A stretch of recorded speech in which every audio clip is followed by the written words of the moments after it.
YouTube Mirasım kanaly. Bismillahirrahmanirrahim. Elhamdülillahi Rabbil alemin ve la akıbeti lil muttaqin ve salatu ve selamu ala hayri halqi Muhammed ve ala alihi ve sahbihi. Amma ba'd.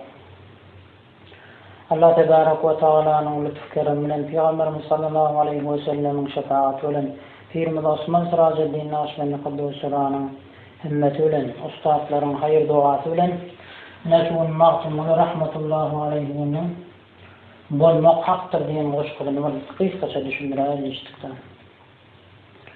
Şimdi her bir vaattan oğul bir niyet var, niyet.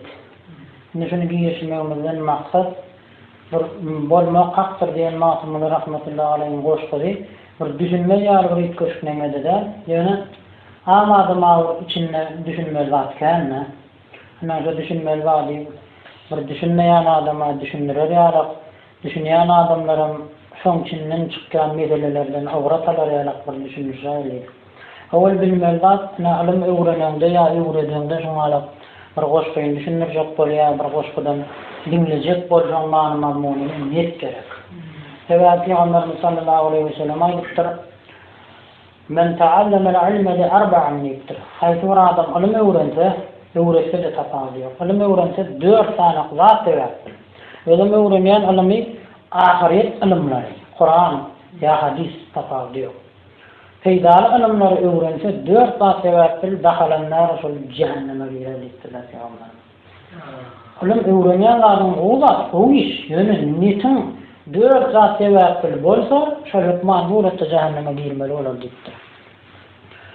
Ne için birincisi ليباهي به العلماء عالمların arasında özüne vurup qabarlanıp alimların arasında övünmek için alimların arasında fahrlanmak için ilim öğrense bir adam benim alimlerin yanına alimlerin arasında sokulayın alimler yalak benim alim hata etsinler deyip ilim öğrenecek bolsa şol adam cehenneme girecektir Peygamberimiz.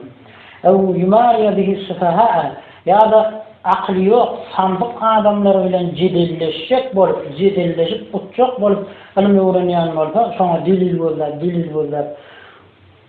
ilim öğrenmeyen olsa, sonra adamın cehenneme girecektir. Ne şu Peygamberimizin hadisinde de belli öyle de, cedellileyen var, sandık adamların içinde. Ne şunun için ayeti, mimariye bihi sufaha, sandık adamları bilen cedilleşmek için ilim öğrense, sonra cehenneme girecektir. Onu cedelleşmeyen öyle Müslümanın, akıllı Müslüman adamın işi de sandık adamın işi. Ev yakbila bihi vucuhan nasi ileyhi ya da üçüncüsü adamların özüne seyrettirmek, adamları özüne baktırmak, adamları özüne hayranı koymak için ilim öğrense oğlum cehenneme girer deyiptirler. Ay bulum tuğuleme bilyen vadikâne keney bah bul alimin aydaşına deydirip adamların berekerlerini işitmek için öğrenecek bolsa bulum cehenneme girmeli. Dördüncüden يَأْخُذُ بِهِ مِنَ الْأُمَرَاءِ الْمَالَ وَالْحُرْمَةِ وَالْجَاهِ وَالْمَنْزِلَ deyiptir. Dördüncüden bayi adamlardan, vazifeli adamlardan mal edinecek bol. Şu ilim öğreneyim, ilim öğrensem bana bayi adamlar malından bir zat verir. Ya olmasa hurmat bilen vazifeli adamlar bana hurmat eder, avrayı verir, şofradımı arttırır deyip ilim öğrensem şolam cehenneme girer deyiptirler. Şunun için ilim öğrenmeliler için Beylik Müslümanlara teydam deysin niyen net bilen öğrenmeliler. Peygamberimiz aydıktır. Hayrun nas, mayyenfa'un nas. Adamların en hayırlısı adamlara teyda veriyenler diyeler. Onun cenabı istenlik bir ilim öğren, bir benimle mübarişin şunu bilmeyen olsa şunu bildirer yalak teyda veriyenler bilenler. Yani şu koşkayla beni düşündürmekten maksadımız Allah Teala kabul etsin himmemizden. Düşünmeyen adamlara düşünürmek, düşünmeyen adamlara daha zahmetli düşüncesini giyinleştirmek için inşallah edeceğiz. Onun yanlışları var sonra dinleyen adamlar öttürmek için edip bağışlarlar da öldürün, ululuğuyla bağışlar, öldürün, cedederler da. Şimdi bolmak haktır diyen koşkay. Şimdi bu koşkay vaaz nesihat temasında da yani esası şu Müslüman adamın bilmeyi vaatlar hakkında. Bolmak haktır diyen. Müstahdi yine de bilmemeli lazım verir. Ma'tumulu rahmetullahi aleyh diyez. Ma'tumulu Hazreti Ma'tumulu İşan diyez. Ya olmasa Ma'tumulu Kamil diyez. Şu idip hormatta Ma'tumulu İşan diyemem, Ma'tumulu Kamil diyemem ya da Ma'tumulu rahmetullahi aleyh diyemem. mahtumulu diýip gün ýüzlenmeler lazım tutup. Sebäbi bulbuzun näme ilmi derejedäki bizim türkmenlerimizin, türkmen halkymyzyň bir ýüregine orun tutan ilmi derejedäki atamyz bolup bilýär-de. Ilmi atamyz bolýar mahtumulu rahmetullahi aleyh. Şonki onu hormat edip mahtumulu diýmelerle ilimden ya ha mahtumulu diýmeli, ya da Hazreti mahtumulu diýmeli, ya da ýa-da bolsa mahtumulu rahmetullahi aleyh diýmeler. Edep bolsa o boljakda. Ana bizim ilmi atamyz bolup bilýär. Ilmi atamyza hukman suratda edep bilen ýüzlenmeli. Aslında şeriatda da öz hakyň, öz ataň adyny tutup şoňa ýüzlenmek mekruh halyna nokta. Doğru derler. Mugafil öz hakyň adyny. Näme bolsa şoň hakyň adyny tutup ýüzlenmek mekruh. Edil şoňa mahtumul rahmetullahi bizim manawy bir atamyz bolýar. Şonçi onu da bunu adyny mahtumul ýoturmalarla mahtumul rahmetullahi aleyhi. Ya da Hazreti mahtumul diýmeli. Edep saklamarlar. Alimlerimize, ýuwliýalarymyza Türkmen halkynyň beýik bir meşhur şahsiýetleriniň birinde, onuň beýik mena bilmedim. Mahtumul rahmetullahi aleyh'ten. Başga da Türkmenler bolup geçen Bayezid İslam'y düýsürade Türkmenliýerler onaýan. Zor derejede anyk däller Türkmenleri. Ya olmadan ýa-ni ýuwliýalardan başga da ýuwliýalar Türkmenlik, Imam Ahmed Hanbali rahmetullahi aleyhiň öňüne tadyş bizim Türkmenistan Meru şäheriniň gidenine Bagdadda. Şonki o da Türkmenliği aýdýarlar, ýöne ol zor derejede anyk zatlar, ýöne bizim bilýän anyk öz eserleri türkmen diline bize gelip ýeten mahtumul rahmetullahi aleyh. Edep saklamaly, öňkü alimlerimiz aýdypdyr, näme diýipdir? Men haramal usul haramal usul diýipdir. Kim usuldan mahrum bolsa diýär. Usul ýani edepden mahrum bolsa, şol adam maksadyna ýetişmekden mahrum bolar diýipdirler. Şonki edep bilen mahtumul rahmetullahi aleyhiň goşgulary öz oňardan täretdil okumaly goşgular. Sebäbi her setri, her çokbagy bu ayet bilen Kur'an hukman, bu hadis bilen Kur'an var ya da Peygamberimiziň sözü ya da Taala'nın sözü. Ana edep hakkında Hazreti Mevlana Celaleddin Rumi aýdypdyr, näme diýipdir? Bi edep mahrum başat az lütfrat diýipdir da Farsça. Bi edep adam Hudaý Taala'nyň lütfündan mahrumdur şolaryň diýär. Şimdi biz Hudaý Taala'nyň lütfü kerem ýagyn salih adamdan gurrun edilenle Peygamberimiz aýdypdyr, Allah'ın rahmeti ýağır diýipdir.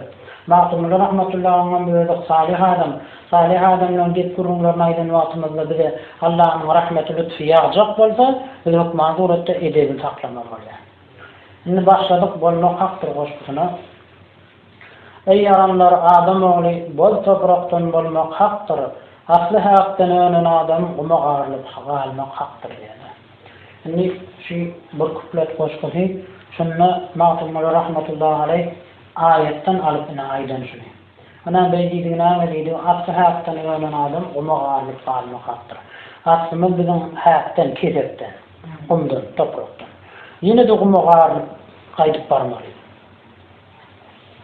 Şimdi Arap edebiýatyna Kur'an-ı Kerim'den bir ayetin mazmunundan çıkarıp senin goşduğuna goşmağa iktibas eyledi. Yani Üstad-ı Mahtumul rahmetullahi aleyh Arap edebiyatının, Arap çeper edebiyatının iktibas eyleyenlerini ulanıptırdı.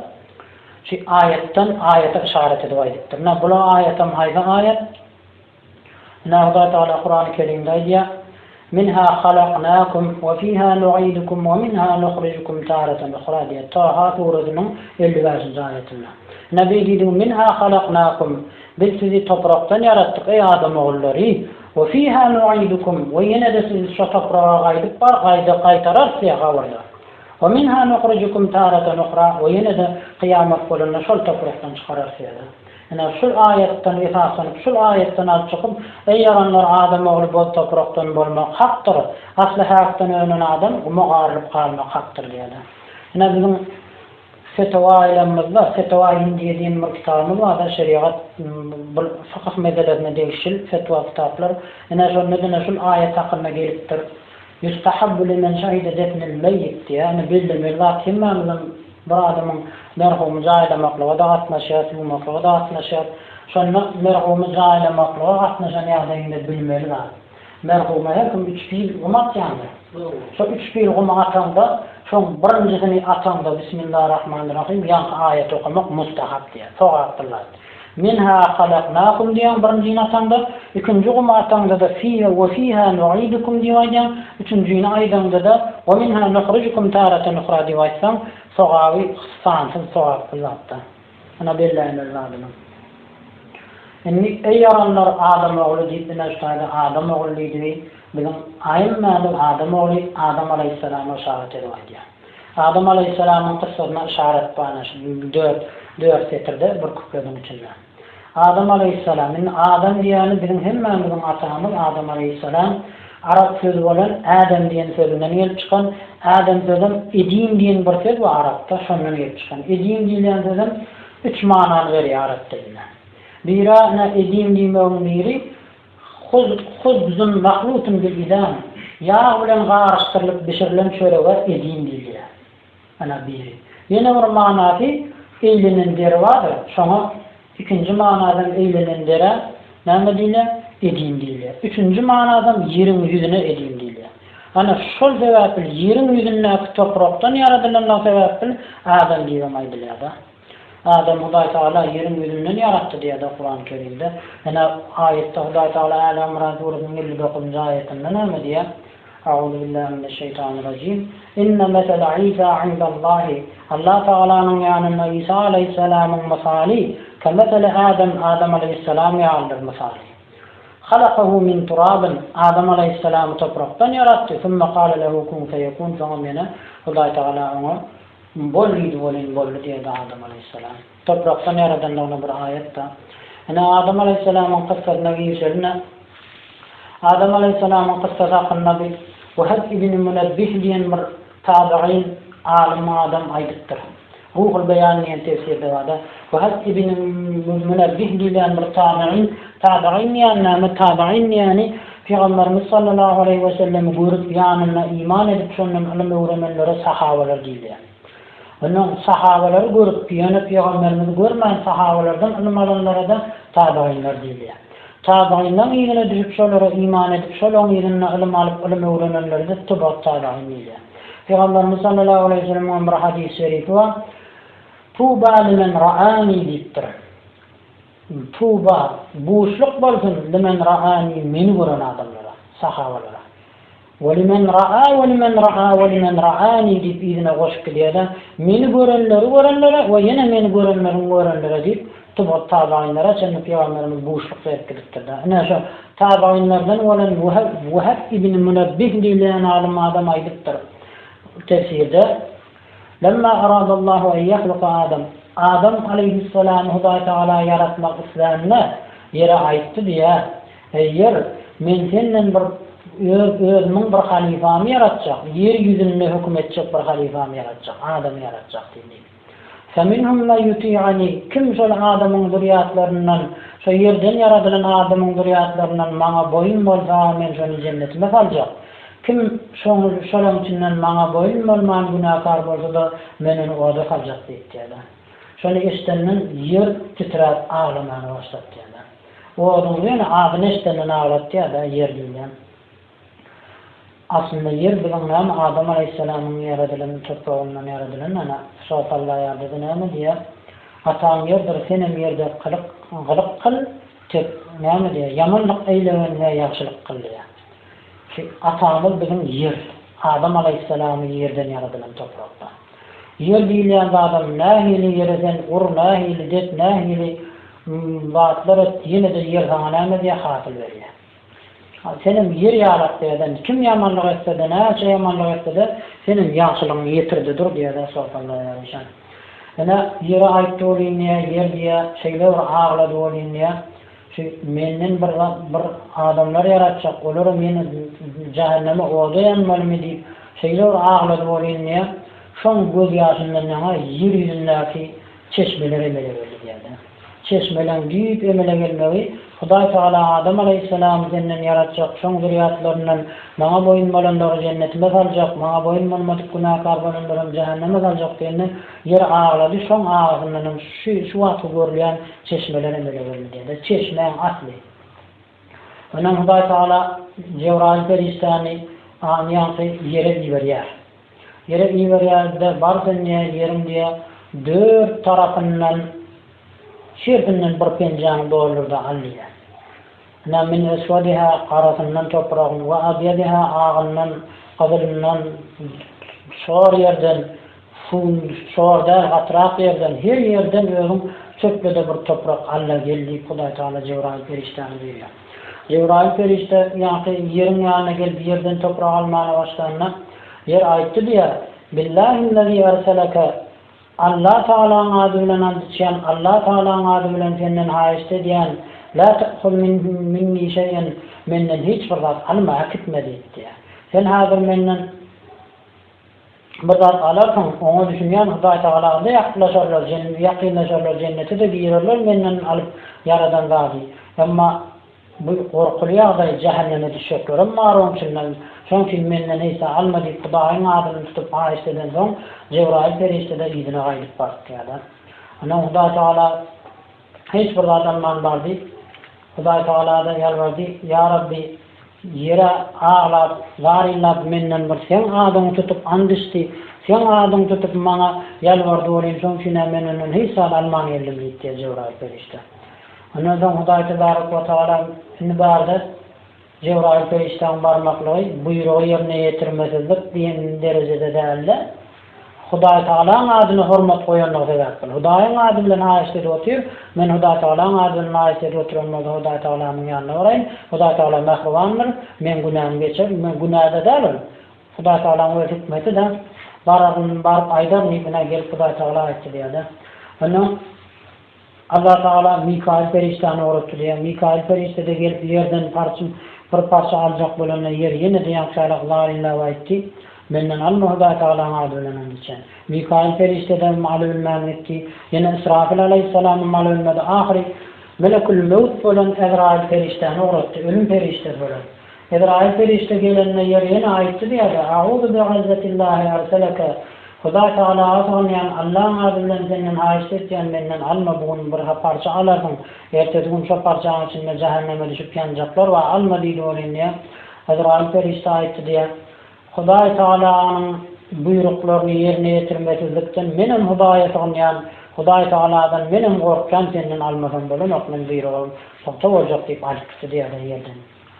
Ýerim dört tarapyndan amally diýär.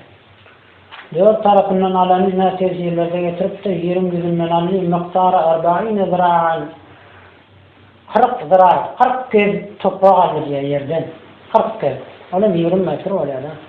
40 kez toprak aldy diýär.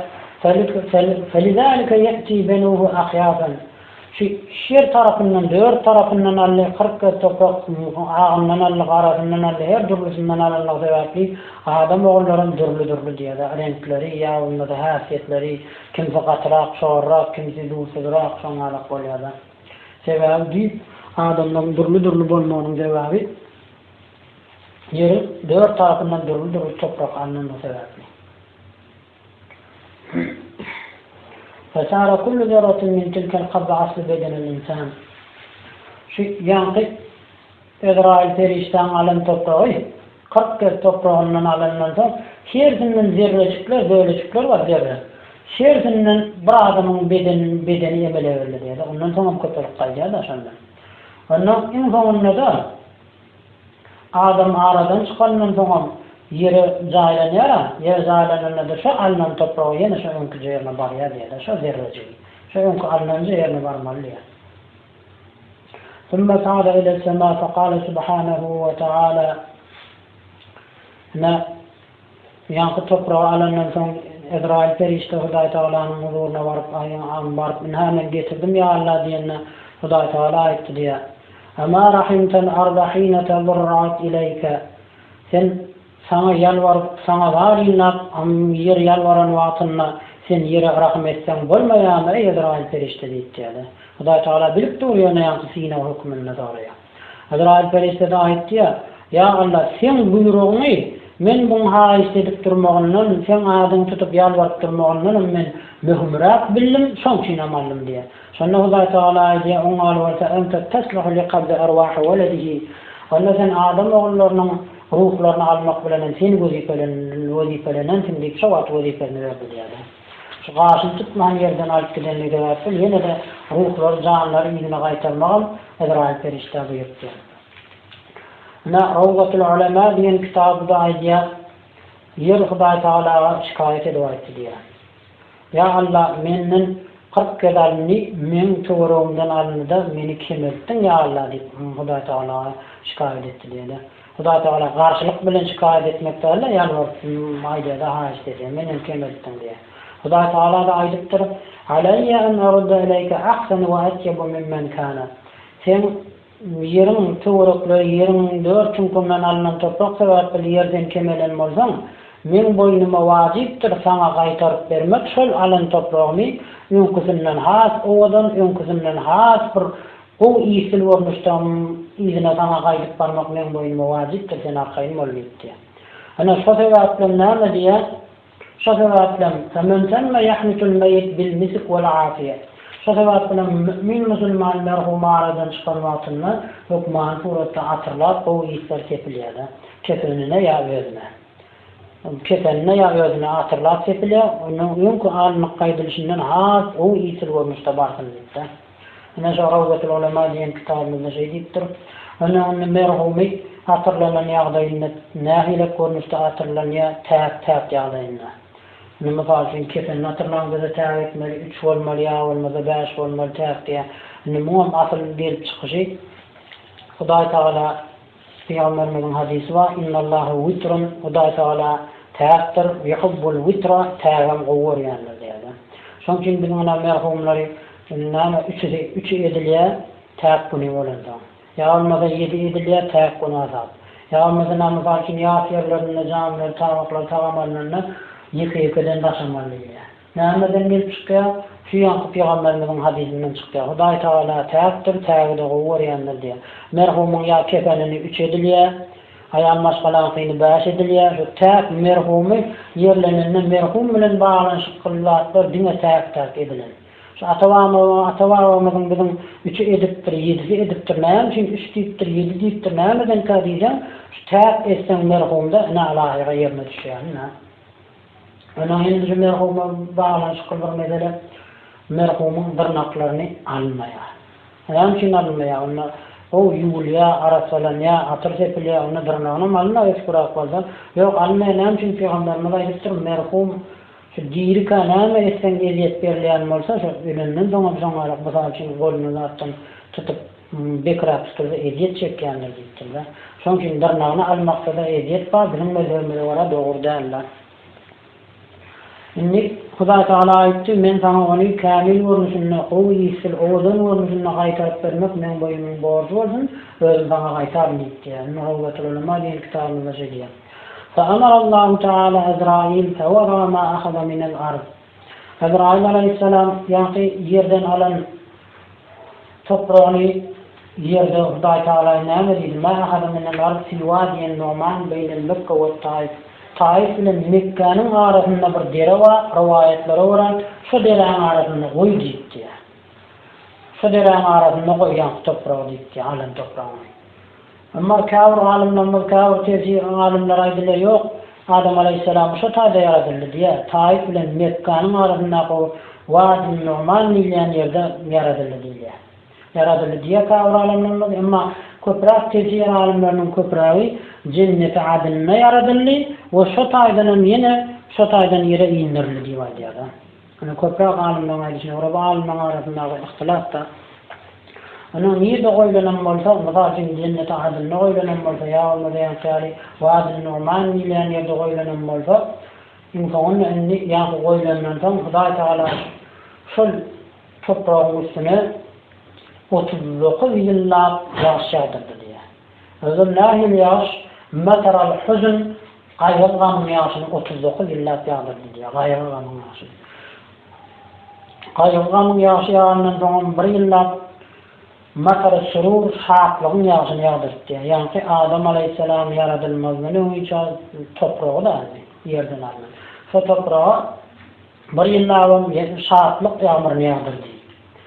Ana şol sebäplen diýär, ana kitaplarymyzda tefsirlerinde aýdylýar. Şol sebäplen Adam oglunyň başyna gaýrylgan alada kändir şatlygyna deňäninde diýär. Ýöne Peygamberimiz aýdypdyr, dogry Adamda bolmaly, alada da bolmaly, gaýrylgan bolmaly, alada Adam boljak diýär. aladan bolmaly onu esasy nämen ala desek gowy, nämen pikirine geçsek gowy. Hayvandan kyal garnymyza ala desek gowy, ýa bolmasa başga hayvandan kyal başga zatlarymyza ala desek gowy. Ana Peygamberimiz sallallahu aleyhi ve sellem Hudaý Taala bize ýol görkezdi edip indiren Muhammed sallallahu aleyhi ve sellem hadisinde aýdýar: "Men ja'ala hammahu hamman wahid." Haýdy bir adam özüniň aladatyny gaýrgamyny diňe bir zada goýsa diýär. Diňe bir zada alad edip bir zada bar aladatyny bir zada dikse diýär. Beýleki aladalarna da Hudaý Taala ýeterlikdir diýär. Olam Hudaý Taalanyň bir zadyny gazanmaklygy alad edip şonu ifade maksat tutunsa diye qalan aladalarından Hudaý Taalanyň özü ýeterlikdir. Qalan aladalarnyň mugrun taqaddydyr diýär. Anna Adam aleyhisselam toprağın üstüne ýaş ýagdarlaryndan soň Hudaý Taala Adam aleyhisselam yaratdy, ente ruh üflemen goýdy diýär. Ana ruh üflemen goýulundan soň ferişteler onun üstünden geçip pat seyrediyorlar. Hudaý Taalanyň bir şeýle tilawy diýip ýaradýan zat bolmaly diýip geçýärdiler diýär. Şeytan alayhillahna da geçip barýar diýär. Geçip barýar gördü bolýar. Adam diýen şuňarlar bolýarken o diýip ýanka şeytan tüýküli bilen tüýkürdi diýär. Olamsa tüýküli görmeli adamyň göwüp berýär, göwüp diýär. Şoňa baryp düşdi diýär. Hudaý tebarek we taala da Cebrail ferişte buyurdu diýär. Ey Cebrail ferişte şeytanyň düşen tüýkülüğiniň ýerini aýyrdy diýär. Aýyr şu adamyň sınkytmasyň, şoň bilen bile yaradylmasyn diýip aýyrdy bolýar. Şotaý bolup galdy. Şondan maramyna adamyň göwüp ýeri şondan aldy diýär. Ondan soň ýa aýyrlan parçadan näme yaratdy diýär. Hudaý Taala ýa aýyrlan parçadan iti yaratdy diýär. Şu itler var, şolaryň atawaryň düýüni şol göwükdäki parçadan aýyrlanan yaratyldy diýär. Ana tesirlenmeden aýdyşyna gora. Şol sebäplemenen tesirlenmede gelipdir. Welil kelbi salasa khasalin ittabur üstana ayratin hasip bardyr diýär. Üstana efendim beýleki jandarlardan tapawutlanan bir ayratin hasip we üstana şoň üçin biri näme? Fa'ansuhu bi Adam bilen ülüsteş, Adam bilen illikay bolýar. Adama wefaly bolýar. Näme hataly wefaly? Likownihi min dinihi. Şol Adam aleyhisselamyň palçygyndan goparlyp aýrylanyň sebäpli Adama wefaly ýa-da. Şunuňmy?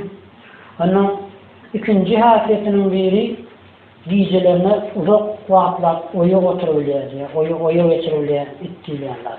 Näme sebäpli? Olam Cebrail feriştanyň yeli degenligi sebäpli. Cebrail feriştelerin barmagy bilen elini ýankydan aýyrtdy. Şol feriştelerin okudyň diýilýär feriştelerde ýokda. Şol sebäpli diýjelerine uzak wagt oýa edilýäni itin ýa-da Cebrail feriştanyň yeli degenligi sebäpli. Onuň şeytanyň tüýkülüğiniň düşenligi sebäp bilen diýär adamyny hıyanat etmen, adamyny gaçyr öldürür derejede parçalanan bir diýişlemekligi şol şeytanyň tüýkülüği sebäpli, tüýkülüğinden gelip çykanmagy sebäpli diýär. Ana tefsirlerde de takymna gelip onu içedilmek doğruda saklay vermelim diýen bir düzgün kelläň öljekde. Ýok, itin hükmü hakynda Peygamberimiz sallallahu aleyhi ve sellem hadis aýtdy. Ana şu hadise gawat gelen moda saklaýar. Ýogsa bundan başga ýagdaýda saklamaklygyň mekruh hatda harama dertile töwreňi diýanidir. Ana näme diýär? Peygamberimiz aýdypdyr: "Men ýaktana kelben, haýsy bir adam ittifakladı. Leyse bi kelbi saydın. Aw itidal. Aw iti bolmasa aw itindan saklasan bolýarmy? Öwredip aw itini saklamak dogry. Saklajak bolsaň ýara aw it bolmaly, ýa bolmasa näme bolmaly? Ýa-da malyny goraýan, malyň çokanty bolmaly.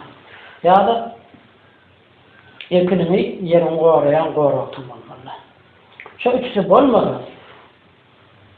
üçüsi bolmasa Peygamberimiz aýdypdyr: "Innehu yanfusu min ajrihi qiratan kullu yawmin." Her günü sowabyndan şu iki tane Uhud dagyala ulu derejede sowabyn aýyrlardyr diýipdirler.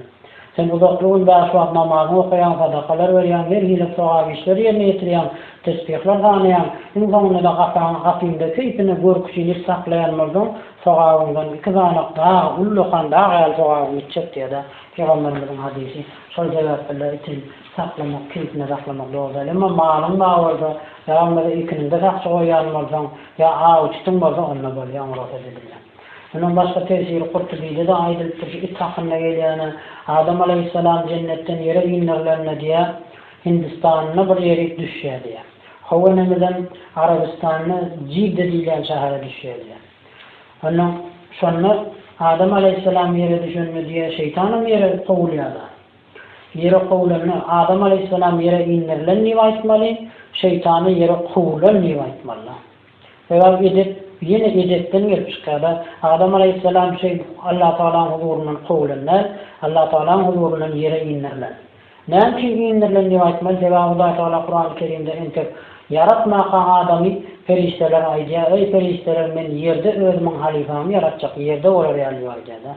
Onun cennette yaradandan sonra yere indirmekliğinin özü ve on aydık geçenliği de var Allah hikmeti. Şeytan malıyım cennetten kovulup gelir. Şimdi yere indirlerine şeytanlığa tefsir Kurtubi'de kaydısına uğra şeytan yeryüzündeki ehli yırtıcı canlıları gelip diye adamın üstüne topulup adam parçalarıyla bağırını gezeledi diye yıkayıp. Onun böyle hayvanlarda gün vurdu adam diyen mahluklara hilay biyaladar bunun yanına bark olmaz gibi böyle hayvanlar çekildi diye de yol varsa böyle ki müzik olsun böyle yırtıcı hayvanın hem de çekilme olunca hiç çekilmez diye men barzak dedi yani bu rivayeti var. Niyaqi adamın göğünden yaratıldı diyor. Ama bununla bu rivayeti var yok öngünün yaratılan var diye de tefsiri Kurtubi'nin rivayetine var. Ondan sonra itkeli ithaf batır diye.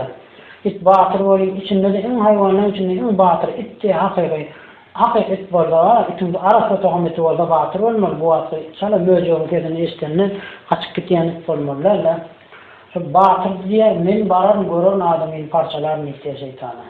Ana şeytan bunu kızdırıp uğrattı olayım Adam Aleyhisselam itin gelen o korktu olayınca oraya işte yetişip olayın öyler olayınca deyip göğsünün bir yere sipaladan sen tarafına geçer deyip ayıttı diye. Adam Aleyhisselam'a Bismillahirrahmanirrahim deyip göğsünden sipaladı olayım. Yani it adamın tarafına geçti de böyle yırtıcı hayvanlardan korumanıdır öğret diye de. Sadakatlen ittiğiyle böyle yırtıcı hayvanlardan adamın koruya ve parlayıp tesiri Kurtubi'de geçip diye de. Ağabey geçiyor. Adam Aleyhisselam'ın yaradılanı boyunun uzunluğu hakkında da rivayetler var. Yani esas rivayet 60 vermeyiptir da olanlar 30 metre doğru ola ya da 30 metre diyenlerin vardır, 20 metre diyenlerin yani esas rivayetlere 30 metre doğru vardır Adam Aleyhisselam'ın boyu. Ve öyle yaradılanlar Cuma gününde ikindi namazının vaktından son. İkindi namazının vaktından son yaradılır ya da ikindi namaz olur yani Adam Aleyhisselam yaradılmadan önce ikindi namaz anlamı. Bağır perişteler o kalklar aşkı namaz. Şundan son yaradılır ya da. Önemli Adam Aleyhisselam'ın topraktan yaradılmakla, topraktan yaradılmak hakkında bir küçücük kıssa var. Şemseddin Kibrevi diyen bir övliya alim geçiptir. Azerbaycan'ın Turiz diyen şehrinde doğulan. Turiz, onun Türkler Tebriziye ya da.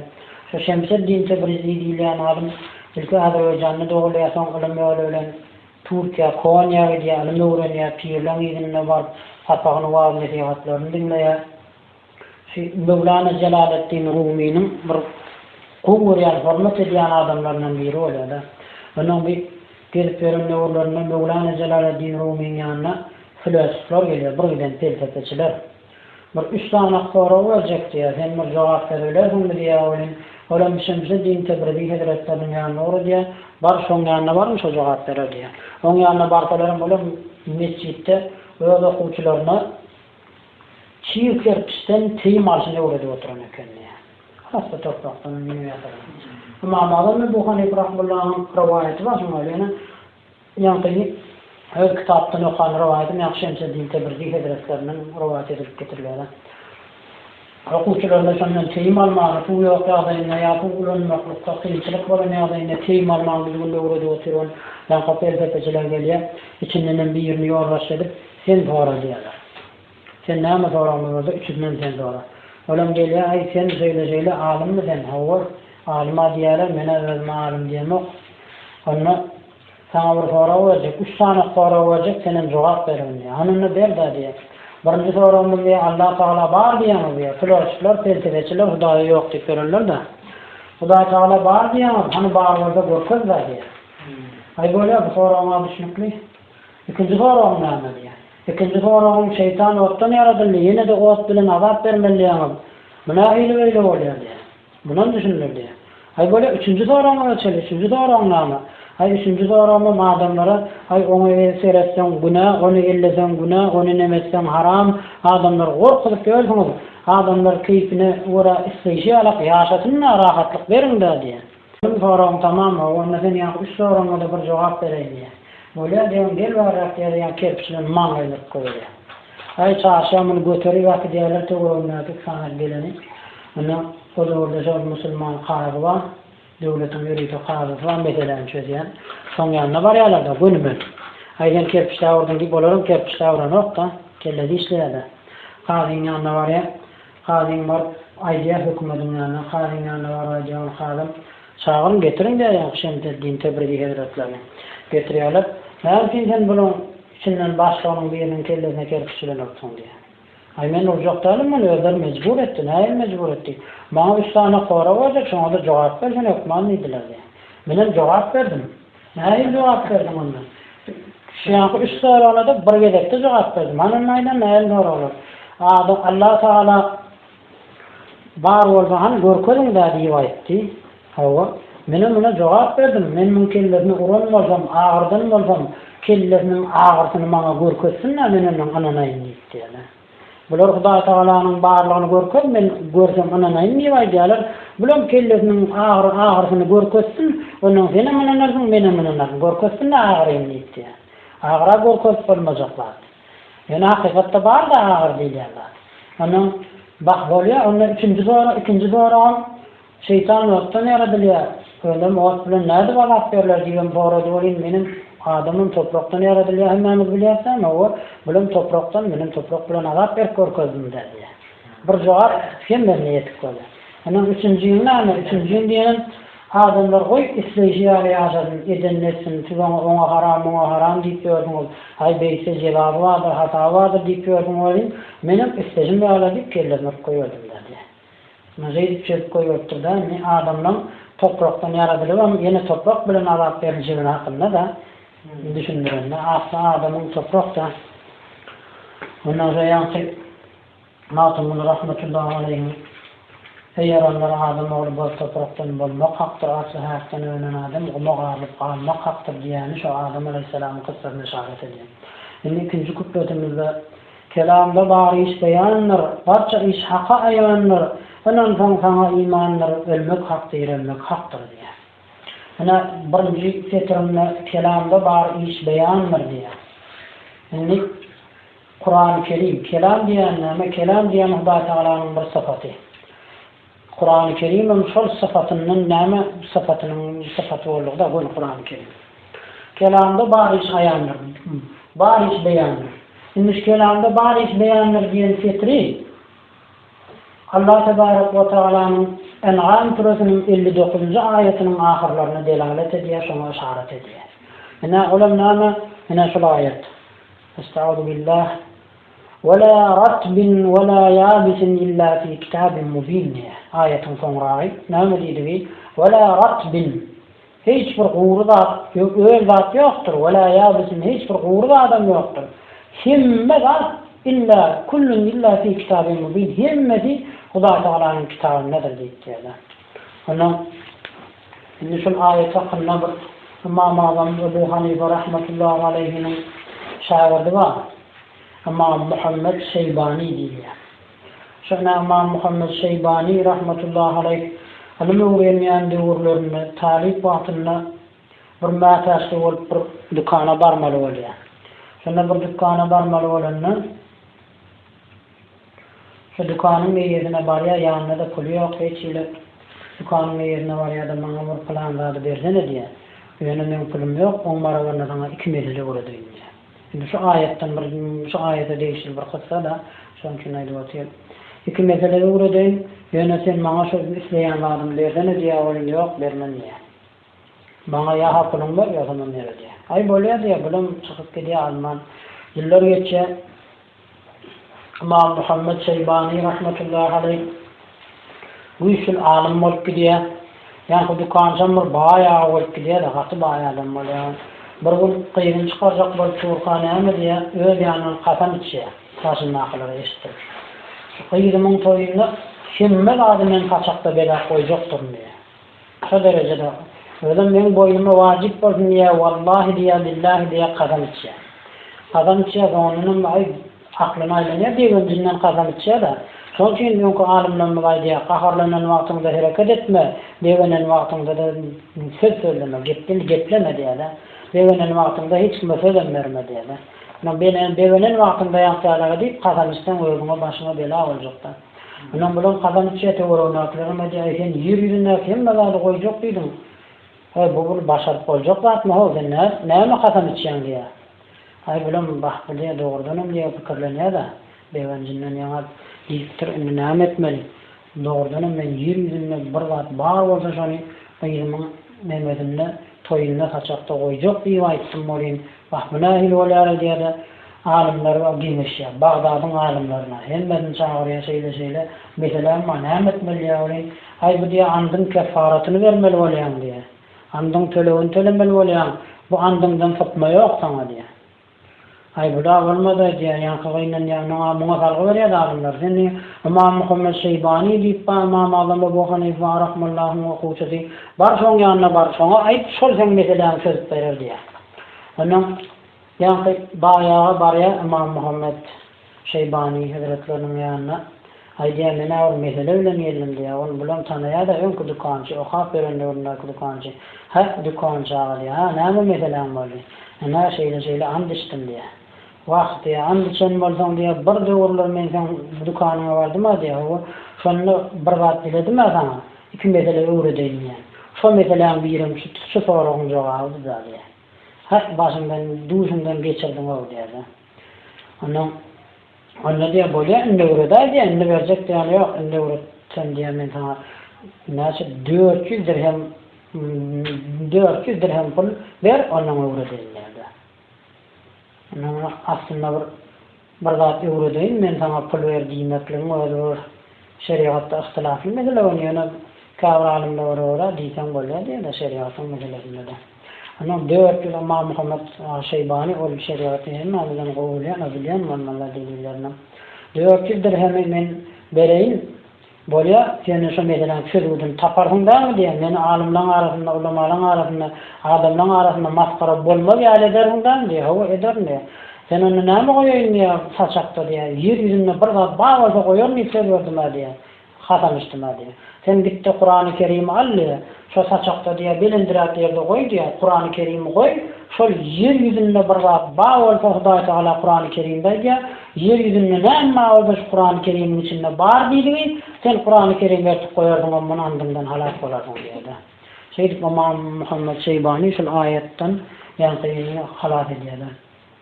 Yani birinci setrimiz kelamda bari iş beyanlar diyenin şu ayete işaret ediyor. Barça iş haqqa ayanlar diye. Şimdi kafir zatlar vardır. Kafir zat. Barça dediği kafir zat. Şu kafir zatlar vardır. Onlar dine Hudayi Teala'nın özü bilenler diye. Kur'an-ı Kerim'in içinde hem sözüne düşünüp kolanakla mesela için Elif, Lam, Mim diye ama şimdi şu manasını hiç kim bilen oldu. Buna diye Kur'an-ı Kerim'de müteşabih ayetler diye. Müteşabih ayetler olanına da Kur'an-ı Kerim'in muhkam ayet, bir müteşabih ayet. Muhkam ayet olanına şunun hüküm çıkarlayan ayet. Ya kıssalarından hüküm çıkarlayan. Ama müteşabih ayet değil yani o manasını hiç kim bilebilmeye. Son müteşabih ayetlerini dinleme alim adamlara onu iman ettik şu ayetlerin Hudayi Teala'nın Kur'an-ı Kerim'in ayetleri kelamullah deyip koyuyorlar. emma yüreğinde Huda Teala Kur'an-ı Kerim'de de emma yüreğinde kıyışıklık bolan adamların şol manalarına düşünjekden bolan bolup şol manalarını çözenden ziran bolup geriye diýýar. Ondan näme diýdi? Barça iş haqa ayanlar, kâwurdatlar haqa ayanlar diye. Ondan soň sana imanlar diýenen magtymlar rahmetullahi kâwurdatlar bagyrda sen şoňa iman etdik diýip goýarlar. Mesela şimdi ayet muteşabih ayetler ýa-da ayetler kaçkan. Huda Teala'nın mesela Kur'an-ı Kerim'de Yedullah diýip bir ayet var. Allah Teala'nın eli diýär. Ya vejhullah Allah Teala'nın yüzü diýen ayetler var. Ana şoňa muteşabih ayetler diýilýär. Huda Teala'nın yüzü barmy näme? Eli barmy näme? Nähil eli bar, nähil yüzü bar diýip Yedullah diýär daýyn eli diýip vejhullah mudaýyn yüzü diýip de mesela. Şol atlary ana tezhir etmek, düşündirmek bizim aklımızdan hariç ýagdaý, ine şoňa muteşabih ayetler biz şular Huda Teala'nın kelamyndyr diýip anan ýasyp goýmalylar. Huda Teala'nın soňky alimler aýdypdyrlar, Yedullah maksat Allah'ın elindeydiğinden maksat Allah'ın kudreti diýdiği şoňalyk düşündiripdiler. Yani oňardan käbir ayetler var, şolara iman etdik diýip goýmalylar. Son tezhir etjek bolup düşündirjek bolup durmalylar. Yani şoňa aýdýanyň onan soňa imanlar diýdiğim şoňa işaret ýalylar. Indi kelamda bariş beyanlar diýdiği kelam diýdiği Huda Teala'nın sıfaty, Kur'an-ı Kerim Huda Teala'nın kelami, kelam diýdiğinden maksat kelamullah, Kur'an-ı Kerim. Kur'an-ı Kerim'in böyle gayr mahluk diýip geçýär bilen ahli sünnet we cemaatyň akydasynda. Gayr mahluk diýenden maksat Huda Teala'nın kelami son öz yaradan da diýilýär. Huda Teala'nın Kur'an-ı Kerim Hudaýyň kelami son yaradylanlar son sözleri. Beýdiden son yaradylan niýjek bolsaň, onu Huda Teala gepler bilmändir, nauzu billah, haşa we kella, son geplerdir diýen mana çykýar. Oňar limellerle näme diýmeli? Huda Teala'nın kelamy gayr mahluk diýen akydanda bolmaly. İmam Ahmed Hanbali rahmetullahi aleyhi Kur'an-ı Kerim'e mahluk diýiljek bolup kaçkan eýet beripdirler. Abbas halifalarynyň Meymun halife bolupdyr. Şol 22 aýlap ýa-da tysawdypdyr nazarlarna.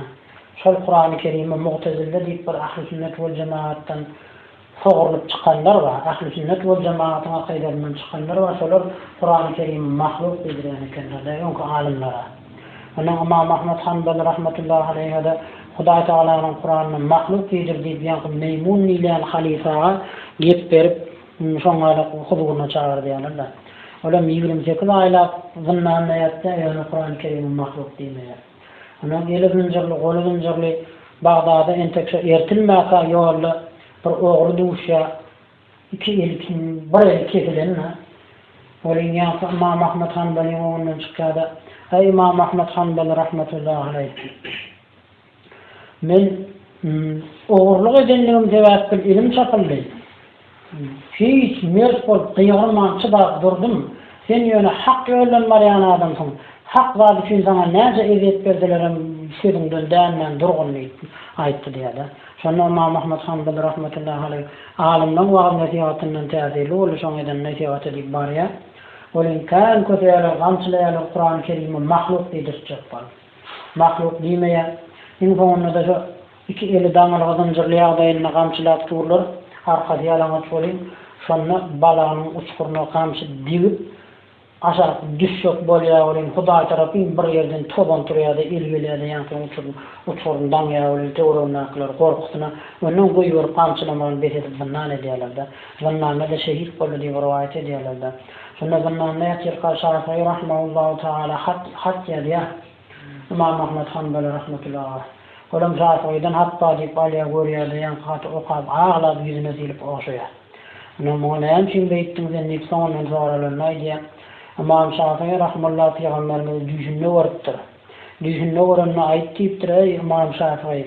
İmam Ahmed Hanbali aýt salam aýt meň adymdan. Salam diýip ýal hatda özüm ýoluna tutdursun. Kur'an mahluktur diýen sözni gürlemesin, damp dursun diýär. Ana fedewler kan kozatdyrlar da şu Kur'an mahluk diýip bolýar. Mana şu Kur'an-ı Kerim'e mahluk diýmänligi sebäp gaty bilen derejä ýetip, häzir kuneçen İmam Ahmed Hanbali mezhebi ýaratdylar. Ana Şafii rahimehullahu taala da mahluk diýip bolýar. Kur'an mahluk diýen goýberýärler diýär. Ama bezet berýärler diýär. Şafii rahmetullah da alim ortakçı bolansan, yani halifanın huzuruna baranlar. Bolana Kur'an-ı Kerim'e mahluk diýilýär. Ýerni barmaklarını zeydip sanattır. Tevrat, Zebur, İncil, Kur'an hepsi dört. Sanattır nasıldır. Öyle bir mahluktur da şu dördüsü mahluktur deyiptir gönü. Şu dördüsü. Ayana mahluk deyip buna mazat ediptirler. Beydiğinin maksat şol Kur'an'a diyen o şu dördüsü barmaklarını şahat etti diyorlar. Böyle bir oğru tapıcılık çeper edebiyatta teoriye deyilýär da bir yalan sözlemen doğru gurrun bilen oğru tapmakta. Ana şu kelamda bar işleýänler, barça iş haqa aýanlar, anan sana imanlar ölmek hak diýilmek hakdyr. Ölmekliğin haktana, dirilmekliğin haktana ananmak biz üçin iman. Ananmaly, şoňa iman etmeli. Tegaa Allah Taala Kur'an-ı Kerimde kana diýär, näme diýär? Kullu nefsin da'iqatul maut. Her bir nefs ölüm datmaly diýär. Her bir nefs ölüm, her bir canly ölmeli ýa-da ahyrynda. Ölüm hakynda, ölümüň hakly hakynda, ölümden soň dirilmekliğin hakly hakynda Kur'an-ı Kerimde gatkana diýär Allah Taala. Näme şoňa anansan iman, anansan şoňa ölmek hak, dirilmek hakynda. Anansan dirilmekliğin hakly ananmak kynna. Ölmekliğin aklıda hemme ki adamlar ölüp duran hemme hep yer bir anan ya. Yani ölümden son tüyü attırıp tüm bolondan son dirilmek diýilýän zat şu käwr adamyň aklına kalmaýardy. Amma Hudaý Taala gaşyň gününe uğra kalan çöpleri ýağın gününe diriltme we hüjiyet ýany Hudaý Taala adamyň şeýle kalanyndan diriltmek we hüjiyet ýarar. Anan sana imanlar diýär. İman İslam'a aittir. İman nileyen razı bir düşünmeli. Adam aradan çıkarmadan hemen Türkmen arasımızda imana kıdeninden olsun nileyenler ya olmadan imanlı olsun nileyenler. İman nimek ne demek? Birinci her bir mümin Müslümanın her bir Türkmenimizin bilmeli vardı. İman nimek ne demek? İmanı bilmeli. Bir bilmeli. İman nileyen vardı. Hem de rahatını yaşayınlar. İman nileyen vardı namı. İman ile zat altı tanıklardı, dil bilen iqrar edip, yürek bilen ananmaklara iman rivayediler. Ana bir kıssa var, Peygamberimiz sallallahu aleyhi ve sellem'den bir rivayet var. Hazreti Ömer radıyallahu anh rivayet ediyor, iman ile zatı düşünür. Bir gün Peygamberimiz sallallahu aleyhi ve sellem bilen Medine'de mescitte oturuyorduk koluyla bir yaş oğlan geldi diye. Başından seyretsen diye bir Medine adam fınamıyla yok diye. Yönü yüz gözünü yağdavluğun eserem yok diye. Yüz gözünü or yağdavluk çekip uzak yoldan gelen adam engan yok diye. Ama taşından Medine'lilerle ben bildirip ol diye. Bu diye geldi diye bir yaş olan oğuzun nuran olan gelip Peygamberimizin dizine devirip oturdu. Son Peygamberimize yürgünü de "Akhbirni ya Resulallah, akhbirni anil iman" diye. Ey Allah'ın Resulü imandan haber verdi diye. İman niknâme aydılar diye. Peygamberimiz sallallahu aleyhi ve sellem şunu aytti diye. "El-tu'minu billahi ve melâiketihi ve kutubihi ve rusulihi ve yevmil âhir ve kadre hayrihi ve şerrihi minallahu Teala." İman yani "El-tu'minu billahi" Hudaý Taala'nın maklumdur ve melâiketihi Hudaý Taala'nın feriştelerinin maklumdur. Ve kutubihi Hudaý Taala'nın kitaplarını ve rusulihi Hudaý Taala'nın peygamberlerinin makluktur. Ve yevmil âhir ahiret gününün maklumdur. Ve kadarın yaşadının yamanının Hudaý Taala'dan ona yağdanın makluktur diye peygamberler. Şonu idolün yankı gelen adam diye oturan yerinden sadak da rivayet diye. Doğray diyen rivayet diye. Hazreti Ömer radıyallahu anh gen alık diye ilki öde sonraya diye sonunun doğray diyen diye tafsirler otur. Buna hilveli olar edip gen alık diye.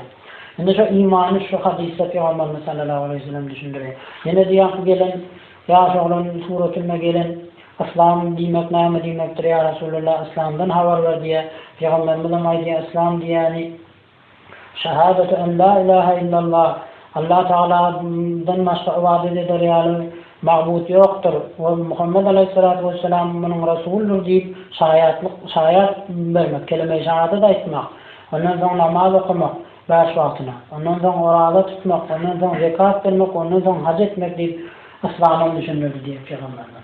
Ondan ihsanı sonraya, ondan sonra kıyametin alamatlarından sonraya, hersine aydınlığın zaman Peygamberimize doğru ayyan rivayet diye. Bizim gen varlık diye yankı, Ýa-da dogaraýan bir peygamberden hoşlaşdyrylan peygamberden soradyk diýdi. Kim bu ya Resulallah diýdik golunýa. Sizin Cebrail, doğanım Cebrail perişte size dininizi öğretmekle için geldi diýdi. Öyle sonraya öyle töwrewnäkler öğredi. Şikawrda di bilýänem bolsaň sonra berip alim adamlardan, ahun adamlardan sonra berip töwrewnäkler öğrendim niýet bilen soramakla ömür ýerwetler dogry wagtda. Onun Hazreti Ömer radıyallahu anh barıp çıkıp konuya yok diye Cebrail perişte künlüyordu. Şu iman bilýän bar. Yani ölüme de inanmak diýilen, ölümden soň diýilenmekle inanmaklygyndan imanyň şartlaryna. Ölümden soň diýilenmekle inanmak. Yani wal yawmul ahir ahirete inanmak diýdikde, indi şoň üçin wal ba'si ba'dal mawt diýen bir bölüm bar. Ölümden soň diýilenmekle inanmaklygyndan imanyna. Ene şoňa çenli bir magtumly rahmetullahi alayhim iki kuplet goşgaz. İnşallah soňky petirler barına Eyyub bolmadyň fawarda taqatym ýokdur jebirden mümkün ökür dar gawarda sonra tawar kılmak hakdyr diýär. Ana bu birinji petirne Eyyub aleyhissalamyň kıssasy bar, ikinji petirne jebir diýilen bar. Taqatym ýokdur jebirde, güýç gaýratym ýokdur jebir çekip ýapan diýär. Jebir diýilen bar dogry düşündirmeli. Mümkün ökür dar gawarda diýär. Mümkün ökür düşündirmeli, sonra tawar kılmak hakdyr. Sorajak diye, nämeler sorajak onu düşündirmeli. Adam gawra girmäkde 4 sanak wagtdan soralar diýipdir Peygamberimiz sallallahu aleyhi ve sellem. Peygamberimiziň hadisi var. Adam heni gawra ýetilmäke, gawra goýulmaka 4 sanak wagtdan soralar diye entekeni gawra ýetmäke. 4 sanak wagtdan soralar. Oň biri ömründen soralar diye. Ana ömründen soralar, ömrüňe näme orna teda etdiň diye.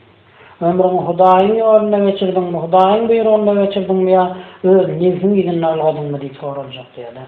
Entek gawram barmakan soraljak diýerler. Ýene ikinji biri cehedinden soralar diýer. Bize berilen amanat berilen cehedinden ennamyndan soraljak. Ennamyny bedenimi näme orna pida etdiň. Misal adam ýaşda hemme agalar gülýär işleýär, garra berdiçe hemme adam işden galýar. Nişan näme orna işden galar ýaletdiň. Öz haýhywyň nezdiň orna diýip Hudaý Taala sorajak diýerler cehedinden. Wa an amalihi fima amila bihi amalyňdan sorajak näme orna näme bilen amal etdiň? Haýyr ijetdiňmi, şer ijetdiňmi? Hudaý Taala sorajak. Wa ýene de ifady sorajak bar, ifady bilmerler. Malyňdan sorajak diýär. Malyny baýlygyndan sorajak diýär. Nireden gazandyň we nire sarf etdiň diýip sorajak diýerler. Ona ýa gawra baran wagtynda soraw bar. Ona inşallah gawrun ýagdaýlary inşallah geljekde düşünjär. O beýle kupletlerden inşallah o bilmişlerini düşünjär inşallah.